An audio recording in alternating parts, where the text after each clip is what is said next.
पारुल जी, London से। महाराज जी, आपके चरणों में कोटि कोटि प्रणाम। महाराज जी, मैं एक काउंसलर हूँ जिसका व्यवसाय समस्या वाले लोगों को सलाह देना है। महाराज जी, मेरे पास ऐसी महिलाएं आती हैं जो बलात्कार और यौन शोषण का शिकार होती हैं। जब मैं उनकी पीड़ा सुनती हूँ तो मुझे बहुत दुख होता है और ऐसा विचार आता है कि अपराधियों को कड़ी सजा मिलनी चाहिए, किंतु ये प्रतीत भी होता है कि ऐसी भावना रखना एक वैष्णव धर्म के विरुद्ध है। तो महाराज जी, मुझे क्या? नहीं नहीं, अधर्मी को तो दंड मिलना ही चाहिए। एक गलती हो गई तो भी प्रायश्चित के लिए दंड, लेकिन बार बार शोषण प्रवृत्ति जो है वो तो फिर उसको तो रोकने के लिए दंड अत्यंत आवश्यक। एक होता गलती हो गई, संसार में गलती सबसे हो जाती है। आप देखो जितने लोग बैठे हो कि आपसे जीवन में गलती ना हुई हो, आप हमें बता दो। गलती सबसे होती है, सब प्रकार की गलती किसी से भी हो सकती है। शोषण बात अलग है, गलती बात अलग है। अगर जो अपने घर की माताओं बहनों बेटियों का गलत तरह से शोषण करता है, धर्म विरुद्ध शोषण करता है, तो हमें लगता है फिर दंड मिलना चाहिए। इसको सोचने के लिए वैष्णव धर्म या भागवतिक धर्म का इसमें कोई आड़ नहीं है। देखो, भगवान से अर्जुन जी कह रहे हैं मैं भजन करूंगा, सन्यास लेकर भगवान कह रहे मार इन अधर्मियों को। तो स्वयं दंड देने का तो अधिकार अपने भारतवासियों को है नहीं, कानून और भगवान।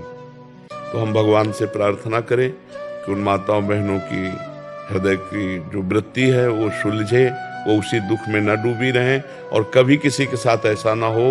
भगवान सबको सद्बुद्धि दे, ऐसी हम प्रार्थना करें। हम तो दंड नहीं दे सकते, अगर आप दंड दोगे तो आप अपराधी हो जाओगे।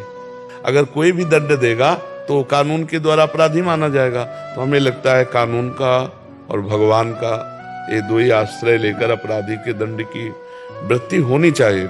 क्योंकि अपने को रोज ऐसी घटनाएं सुनने को मिलती हैं कि घर वाले ही मतलब बहुत गंदा व्यवहार करते। कोई ना कोई घटना जैसे हमारे जीवन में घट जाती है तो हम उसको उबरने के लिए विवेक का प्रयोग करें, उसी में डूबे रहें, ऐसा ठीक नहीं। हाँ, उसका होता है प्रभाव, घटना अपना प्रभाव दिखाती है, लेकिन हम अगला कदम ऐसा बढ़ावें कि हम प्रसन्न रहें, हम सुखी हो जाएं, हम सुरक्षित हो जाएं, हम उसी घटना में ना फंसे रहें।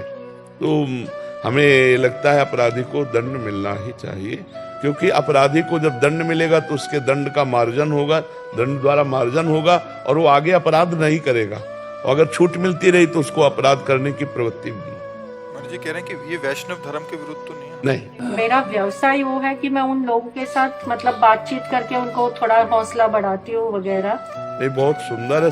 सोच रहती है कि नहीं, इनको भी दंड मिलना चाहिए। वो एकदम वो ये हाँ, वो तो कोई भी हो तो लगेगा तो है ही। आप कह रहे दंड देने की बात, अगर अपने सामने कोई बहन बेटी के साथ गलत चेष्टा कर रहा है, अपने में बल है, तो वो तो बहुत ही कायरता होगी कि अगर वो वहाँ हस्तक्षेप ना करके ऐसे चला जाए। वो तो हमें लगता है फिर वो बहुत ही मतलब कायर पुरुष होगा।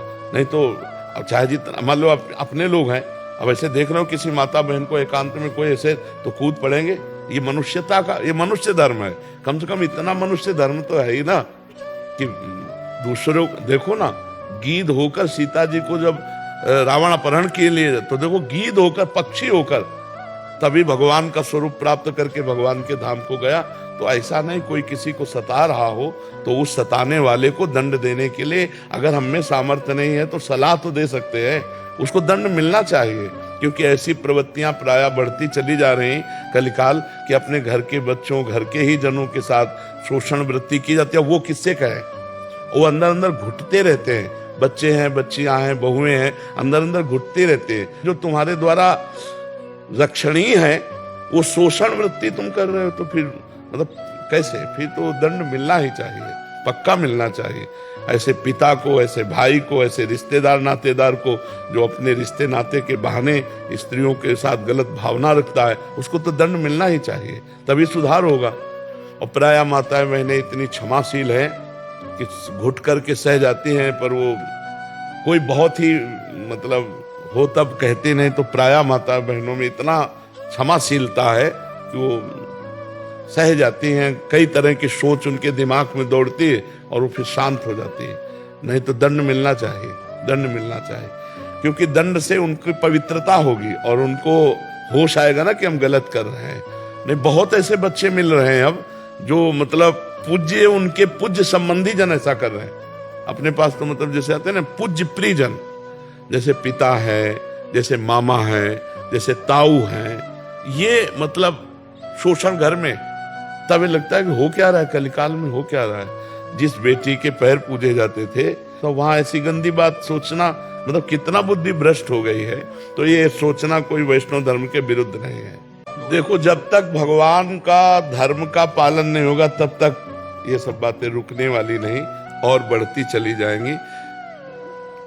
नाम जप के देखो, अगर परिवर्तन ना हो जाए तो बताना। कोई भी अपने हृदय का या किसी का भी परिवर्तन करना है, वो नाम जप करे।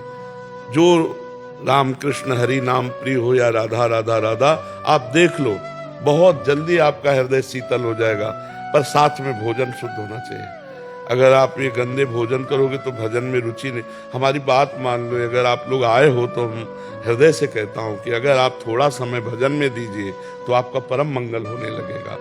हम कह रहे बिल्कुल समय न हो, अगर 24 मिनट 24 घंटे में आप दे दो राधा राधा राधा राधा राधा कृष्ण कृष्ण कृष्ण, फिर आप देखो आपका जीवन उन्नतिशील हो जाएगा। बिल्कुल हमारी प्रार्थना है आप इधर भी सुखी रहोगे और शरीर छोड़ने के बाद भी सुखी रहोगे यदि नाम जप करोगे।